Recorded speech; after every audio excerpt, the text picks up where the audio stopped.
Yaani huyo mchango siku hizi simwelewi. Yaani siku hizi hata badilika kabisa. Yaani sababu ambazo yaani hata tupigane fugombane ya. Kuko halafu tirati pia ni sababu ya inasababisha. Kwa halafu mtite pia inasababisha. Jenda kunyapa yani. Maana hangu zibe unanichimbira viza kupata kabisa sai.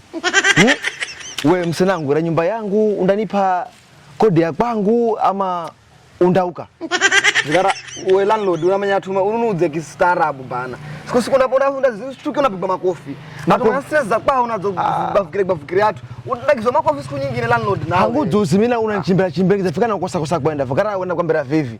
Kala yoro ndiri kwa kuna ni riha ye mucheo akishira mwana ambe mifu na halana usinilaumu. Kufikira hao. Mbona nauka. Unaona landlord? Unasikira? Sikizana udambaze.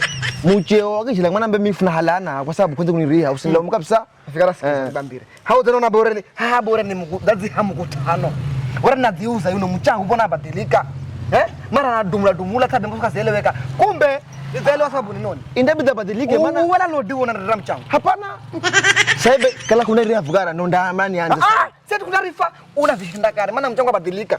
Yaani mara kidogo dumula ikifika mambo video na bakhele. Yaani unaona wewe mlandlord unarara mchango. Msina story hiyo benefit. Uniria kundani riha. Mara sikizana bambira ambapo unarara mchango wewe. Kwanza fikira vivi bora mimi ni mangari. Utai home. Papa jura maloro kabisa na kwambira utai home. Endelea kula mchango.